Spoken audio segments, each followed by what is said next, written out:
of the Middle East week, but clearly not the end of the trading week. Oil opens in Asia this morning down for the third day in a row. Let's kick off this morning with Kate Dourian, MEES contributing editor and non-resident fellow of the Arab Gulf States Institute in Washington.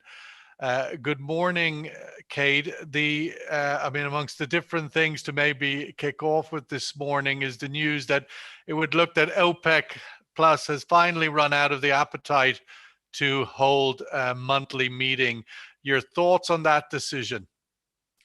I think basically the market seems to be stable, despite the fact that we're seeing more production, more exports from Iran.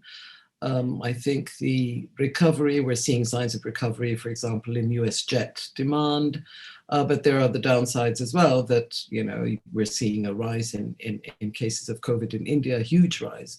So that's dampening the sort of market appetite for, it's dampening demand for oil. So that, given that India has emerged as a very, very big consumer of energy. At the same time, we're seeing a rise in emissions. I mean, it's rather odd that you see, yes, jet fuel demand may have been, is on the increase in the US, not so much in Europe, China, but at the same time, there's more road transport, even in China.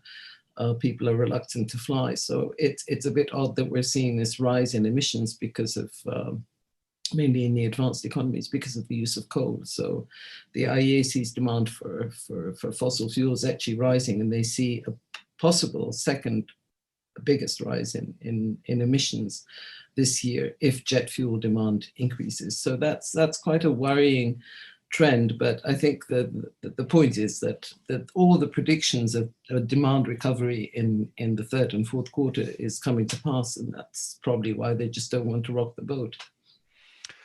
Marc Ostwald, Chief Economist and Global Strategist at ADM Investor Services International.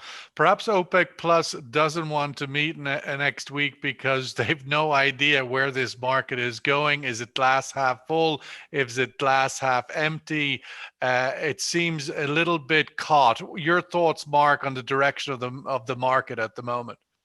I think what you're seeing actually in the broader commodity space, excluding agriculture, which is obviously subject to a lot of weather effects, is basically some uncertainty about how this recovery is exactly going to pan out. You've got conflicting signals. On the one hand, you've got more restrictions being put in place in Europe, and yet the incoming data that you're seeing in terms of activity actually looks to be a lot better than people had been anticipating. Nevertheless, movement restrictions are very much there. And I think whether it's OPEC or whether it's the metals and mining sector, no one really knows how much we're going to pick up here. The signs from the States are definitely encouraging. On the other hand, the signs from China at the moment seem to suggest that they are plateauing. So, and then we've got this big wild card of India, which I think is I have a problem watching India over 30 years with people telling me that it's going to be the driver of any global recovery, or it's going to be the next big thing. It really is very difficult to subscribe to that. But if it's not the next big thing, is it sufficiently of scale at this particular window of time to disrupt this forecasted demand recovery and so put oil prices a little bit softer? I think it certainly is for the time being. It certainly puts things a little bit on the back burner. But I think the compensation from things like opening up in other countries probably is a fairly substantial offset. I think we're more at risk simply because of the production cuts being kept in place, and with inventories being run down quite sharply. We are gradually eating into that inventory pile. The risk is we're probably stuck in a range for the time being until we get something more definitive. The India news puts us towards the bottom of the range, but I don't think it breaks us out downside.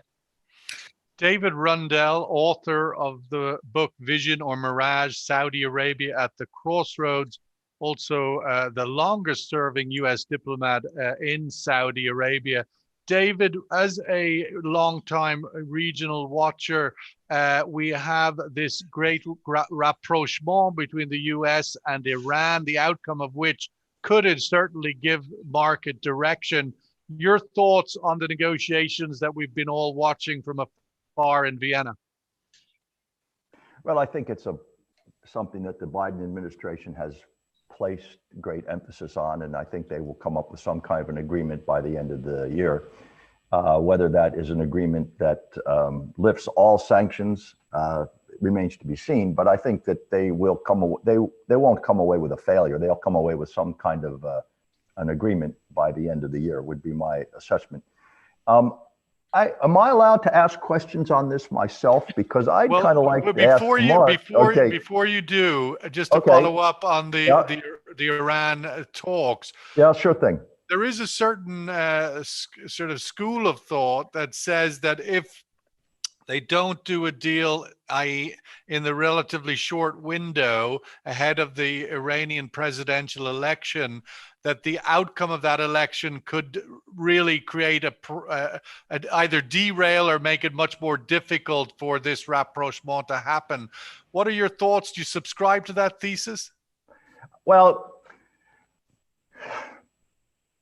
at the end of the day, I think it's a credible thesis, but I don't subscribe to it. So that's kind of a two-edged answer. I think that the negotiations will continue regardless of who gets elected. I do think that there are people who would like to see the thing disrailed, and if they became more powerful, that could make it more difficult. Disrailed? Is that what you said? Disrailed? Disrailed. But I tend to think that the emphasis, that both sides would like to see some kind of a solution.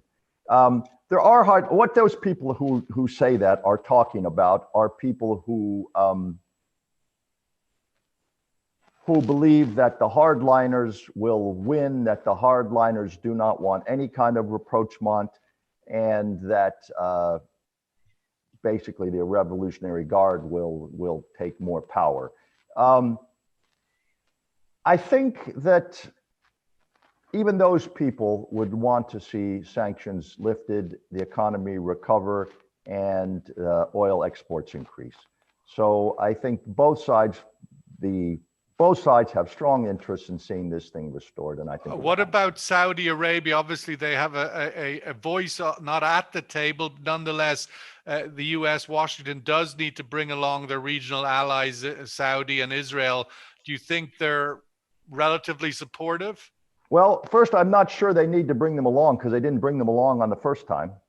Look what happened. And look what happened. Exactly, that's true. But they didn't. So I don't think they have to. I think they would be wise to. I don't mean to say that they shouldn't, but I don't think they have to. So I believe that the Saudis are concerned. I'm not telling you anything you don't already know. The Saudis are concerned about making these talks cover more than just the Iranian nuclear deal. They would like to see it cover the situation in Yemen. They would like to see it cover a number of issues, including the missile development. So the Saudis are going to push for that. Whether they get it or not is unclear. I think if you ask me, I would say that the Biden administration is more intent on getting a deal than bringing other people along. Now you've earned your right to ask a question. My right to ask a question is just simple. I mean, Marc said that for 30 years, he has doubted that India is going to be the next big thing. I thought that was an interesting comment. And I'd just like to, if it's not too much trouble, to tell me why you think that's the case.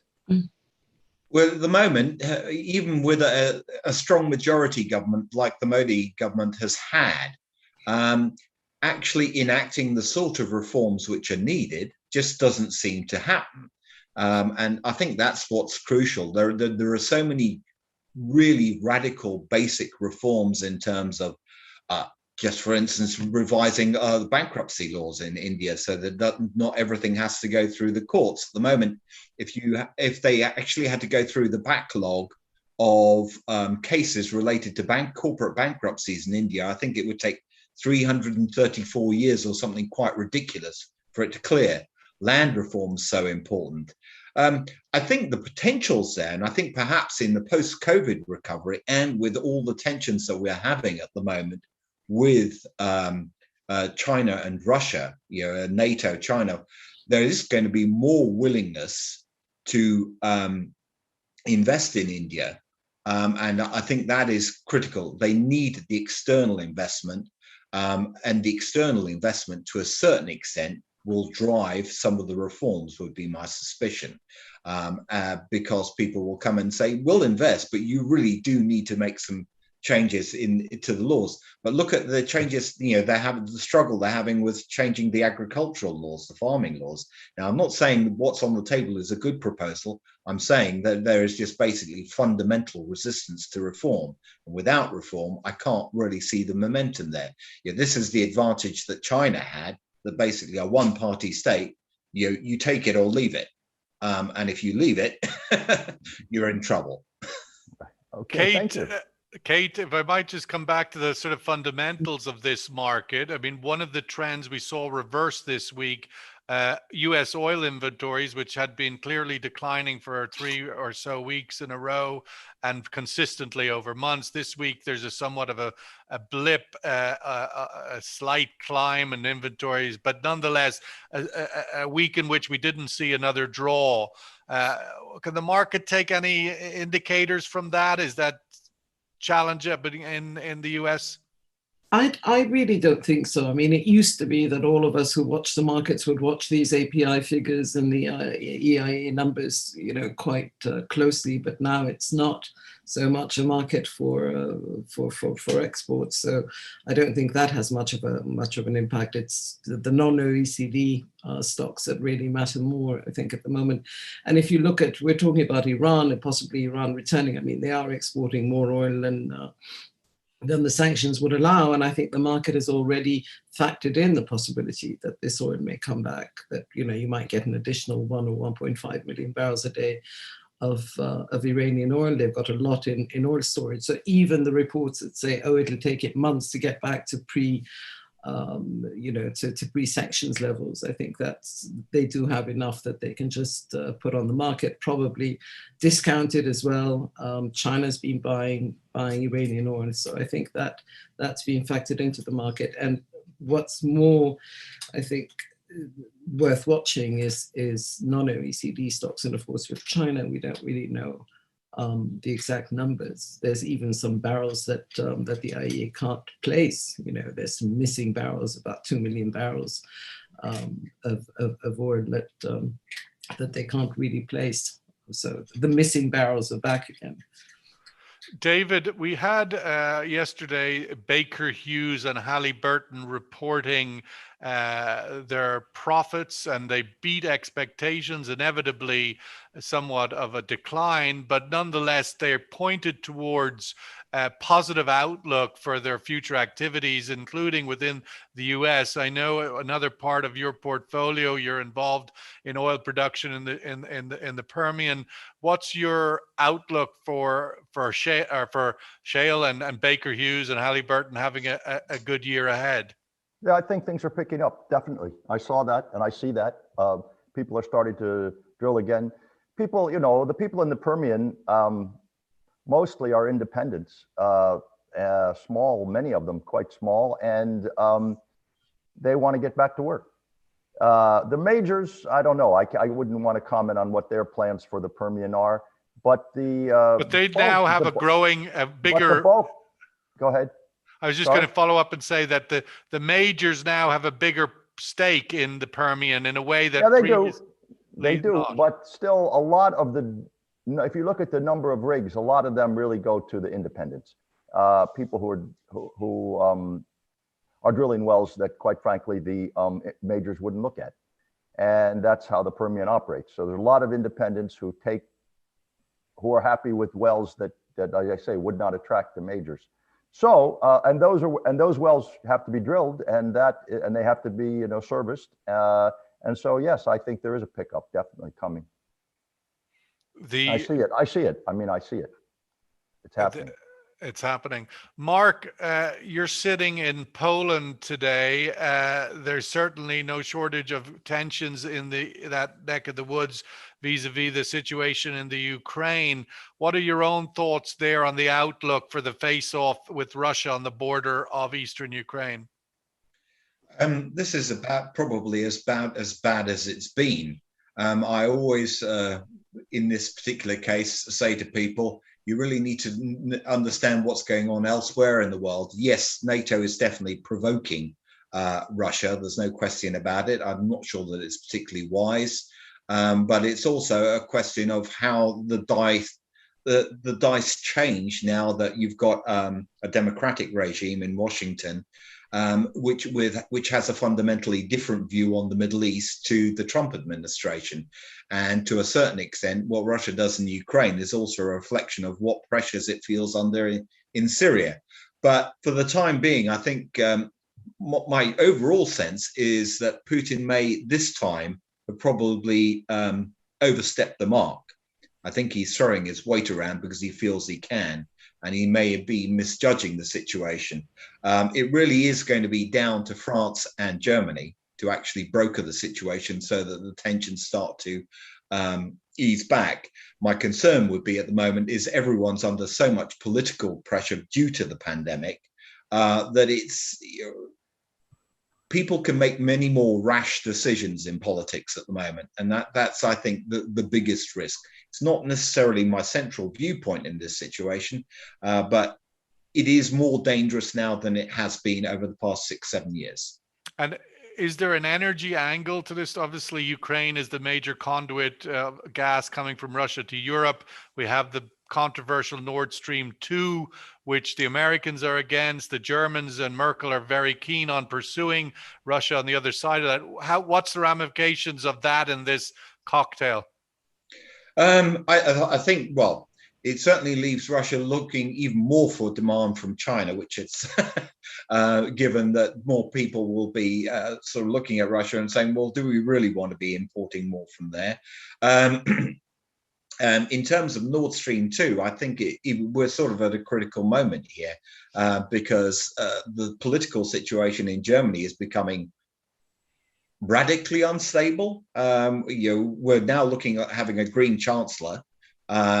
What their view on it is not 100% clear, actually, in terms of Nord Stream 2. It is very much a Merkel project, a Merkel-Schröder project. So it does have ramifications, but I think in terms of energy, it's less so in terms of energy than in terms of agriculture at the moment with what's going on around the Black Sea. Kate, coming back to the outlook for OPEC, obviously the guidance is they won't meet next week. They'll have their regular JMMC sort of technocrat meeting. Meanwhile, on the sidelines of all things OPEC plus, Saudi Arabia has this 1 million barrel of unilateral cut it has made. It's sort of a tool all of its own. It can use in any way it wants. And the prince has certainly surprised the market a few times in recent months. Your thoughts on that tool outside of the parameters of OPEC plus? It sort of loiters there as something the market needs to keep an eye on. I mean, the last meeting that they had, the OPEC plus, the Saudis said that they would gradually bring back that volume, not all at once, which is what we all expected, in addition to the other easing back of the other cuts. And I think it's they may not meet, but the JMCC might meet, the monitoring committee, and they will decide, what needs to be done and whether more oil or less oil is needed. But I think it's very difficult because he does want to keep the market guessing. I mean, Prince Abdulaziz is pretty much in control of the situation. They've managed it quite well. And if you look at what's happened, even with the US, and we talk about the Permian, and we talk about the return of some of it, but if you look at the EIA numbers, they still expect that it'll be lower than 2019, that there will be a further decline in US production. Now the cancellation of the leases on federal land, which have been extended by the Biden administration. So I think the market isn't looking as if it's going to be, swimming in oil in the second half when the recovery is expected. Now, of course, it might change, But at the moment, I think they will keep, they'll stick to the plan unless they have to reverse course. David, just coming back to the regional geopolitics of the Middle East and obviously the Iran-US deal at the center of that, but the issues that sort of circumnavigate that, particularly the Yemen conflict. I'm wondering what your thoughts, David, is on the outlook for that. Do you think there is a momentum? Where does it fit into the current jigsaw puzzle?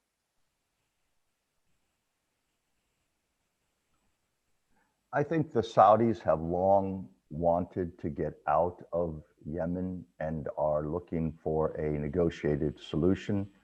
I think that the Biden administration did not help that situation when they put a arms embargo on them. That, in my view, encouraged the Houthis, who are less prone to want a negotiation. So the idea that by disarming or reducing arms sales, you were going to pressure the Saudis to want peace more than they already do, I think was a mistake. As I say, and the reality was that the Houthis became more intransigent. So I don't think that the situation has been helped by the Biden administration. And I'm not optimistic that they're going to have a negotiated settlement anytime soon that will last. So I think that remains a problem and a difficult one, and will for some time. Marc, you mentioned in your earlier comments that China wasn't quite the engine of recovery that we had seen last year. Obviously, China played a very big role in helping oil prices get from record lows practically to up into the current levels. But it doesn't seem to be an engine to go any further. Your thoughts on China's role in bringing demand, meeting demand targets for this year, which at the end of the day are 5.5 million barrels of demand recovery growth in 2021? I think they're certainly going to be instrumental. It's a bit unclear, obviously, because in Q2 and this year, there does seem to be more in the way of maintenance closures, so reducing the demand, and they've already stockpiled a lot. I think that there's sort of two elements here. One, clearly they are happy to see the yuan appreciate to try and counter some of the upward pressure on commodity prices in general, but above all oil. They had a good go at stockpiling last year, and obviously that benefited them. I think their bigger problem at the moment is they're sort of conflicted internally in terms of what keeps the economy going there. It would appear that we are gradually seeing a recovery in private consumption, which should above all help gasoline demand in China, which is a key component there. In terms of the industrial side, they really don't seem to know what they want to do in terms of driving that. They want more domestic production, but on the other hand, they're basically putting all sorts of environmental curbs on the steel makers and everybody else, the copper and aluminium producers, and you're going, where exactly are you going with all of this? And I think that's the problem. I think China's biggest problem is if we do get a good recovery elsewhere, what we're going to see is some of the displaced production, which has gone to China across the board in manufacturing. It doesn't matter what we're talking about, whether it's industrial or other things, is going to start to ebb. And on that basis, you can see their demand starting to tail off because the export demand isn't going to be as strong. And that's where this question of where is domestic demand going in China, I'm somewhat doubtful that it's going to pick up a lot. I think Q2, we're going to see the Chinese economy slow to something in the region, in quarterly terms, probably not much more than 0.4, 0.5. So as much as they've got a good start to the year with the Q1 data, it is going to tail off, and the second half of the year is probably not going to be as strong, simply because the export demand, as other countries recover and can produce things at home, is not going to be as strong.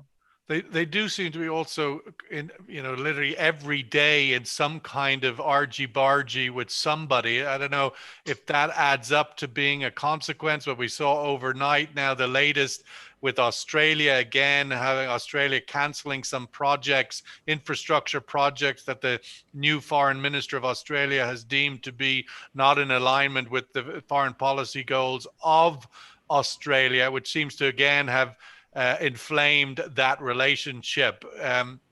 Where it all goes, at some point, it seems to be accumulating all the time. But let's go to the survey question this morning, which is, for all sorts of reasons, COVID-19 resurgence, OPEC idle supply, 8 million barrels, Brent crude oil is more likely to hit $60 a barrel first before $70 a barrel. It just seems to have failed to get back up that mountain to 70, and every time it does, it gets knocked back. So I'm putting out the thesis that there's just too many wet blankets keeping the oil price from 70, and that it's more likely to hit 60 next than 70. Your thoughts, agree or disagree with that? Kate, as we go forward out of this week, the end of the Middle East week, what you think could give this market direction? The Iran talks coming positive, not negative, or what guides the market, do you think, forward? There's an oil executive who was negotiating with Iran years and years ago when they were still negotiating. And he said to me, the negotiations are interminable. Just when you think you're moving 2 steps forward, you move, or 1 step forward, you move 2 steps back. I think it's a bit too early to say. But one thing we forgot to mention was the fact that there have been reports of meetings between Iranians and Saudis in Iraq, with Kadhimi having been touring. He was in Saudi Arabia, he was in the UAE. And I think that that's probably worth looking at, if there is going to be some kind of, engagement between the two that might lead to something. And I think Yemen is obviously one of the key issues that they'll be discussing. I think that's something that's worth noting, and the role that Kadhimi is playing in all of this. And obviously, Iraq also has elections at the end of the year, so whether it amounts to anything or not. But I think, yes, Iran is probably an issue. We also have Libya. When people talk about it, I see the questions coming in saying, oh, if the market's factored in Iranian oil. Well, yes, I think it has factored in the fact that it might come in the second half when you do have a gap of 2 million barrels, according to some forecasts, between supply and demand. So you are going to need more supply. And I think, as has happened in the past, despite the relationships between the OPEC members, they have managed to accommodate Iran in the past. When it was under sanctions, it came back. So I don't think that's going to be very contentious. And whether Saudi Arabia will actually make way for Iran, I think all the members have to. So I think that's probably where the direction is coming from. I think China demand double-digit growth. I think that's going to be a big factor in determining how strong demand is. David, speaking of all of those issues in a way that Kate has picked up on there, in the U.S., first 100 days of Biden, things are looking very positive. The COVID rollout, the spending, government expenditure. Your thoughts on that on 100 days? What sort of political capital does he have in which to pursue this Iran deal, as well as within America to continue with further stimulus programs? That's a good question. Finally, a good one. Well, they're all there. I should say it's also a tough question. I mean, I don't think that everyone would agree that the first 100 days has been a dramatic success. We have a crisis on our southern border, which even the president admits has become problematic as a result of his decision to change the immigration policy, or to at least change the way it's administered. The infrastructure project that he proposes has certainly met with opposition by many people who note that 5% of it is being spent on roads and bridges, and the rest of it is being spent on other things primarily a Green New Deal that he's envisioned or that has been renamed. So no, I don't think that his first 100 days have been a great success so far. I mean, I think we have seen we've seen racial tensions. We've seen a very controversial court case in which a member of Congress went and basically attempted to intimidate the jury. So no, I don't think he has a great deal of capital. I think the country is very divided. And I'm not saying that these things are right or wrong, but I'm saying the country is very divided. And I don't think he has a huge amount of political capital that he can spend anywhere at the moment. He has votes in the Congress. That's certainly true. But he's talking about restudying the way the Supreme Court has been run for 150 years, which is pretty clearly a direct way to intimidate the Supreme Court, that he's going to pack that. So no, I think the country's badly divided. And I think that to say that he has a lot of capital that he could spend on some Iran deal is inaccurate. I think he wants an Iran deal because it's partly because most of the people that are working for him are the people that created that deal in the first place and would like to see their life work not go down the drain. And so they would like to see it revived, but I don't think that there's. They probably also want to see a region, I suppose, where Iran doesn't have a nuclear weapon. But that's a whole nother rabbit hole. No, that's true. And I would make one other comment about the Saudi talks with which Kate mentioned, which is absolutely right. The Saudis talking to the Iranians. I think that coincides with what I said earlier, that the that the Saudis would like to see a peaceful Iran. The Saudis are not trying to destabilize the Middle East. The Iranians are a revolutionary power. They say they are a revolutionary power. They have interfered in many countries around the globe and around the Middle East. The Saudis are status quo power. So the Saudis definitely want to see the Yemen situation calm down. My only comment on that would be that it's not entirely up to Iran. The Houthis are not completely controlled by Iran. They are armed and funded and trained, yes, but they have their own internal politics, their own internal organization, and their own set of grievances. So the Iranians cannot turn on and turn off the Yemen war at will. Okay, let's get the survey result and give Marc the last word this morning. Agree. Wow, I didn't expect that. 3-1 that we would see 60 before 70. Marc, we do have this weekend the Biden Climate Summit, which all of his peer groups seem to be attending, despite all of the backdrop of issues we've mentioned in the last half hour. Any other thing you would be watching over this coming Middle East weekend, the end of your week? I think that, I mean, it is very important what goes on at that climate summit. I still think what's going on in terms of Europe is going to be critical, because we are hoping now that Europe's going to start to pick up a lot more in the second half of the year. And that is actually quite important in terms of relative demand. If we get air travel going again more in Europe, so what some of the decisions which are made, and how we get on with the infection rates and the vaccination rollouts are going to be actually quite critical to that.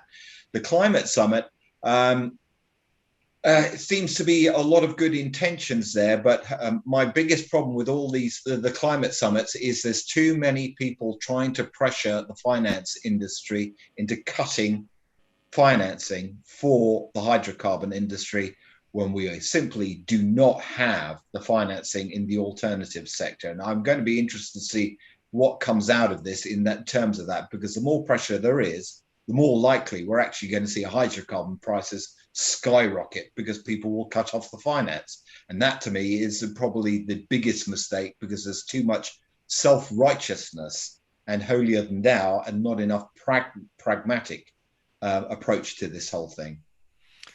Well, let's leave it there. $100 oil by 2023 or 4, maybe. That's another call. Marc, thank you so much for joining us this morning. Kate from London and David, I believe in Texas. Yes. All the best. Thank you so much. Have a great weekend, those of you in the Middle East, and for everybody else, have a great rest of the week. We'll catch up with you Sunday with the week in review. All the best. Thank you very much. Thank you.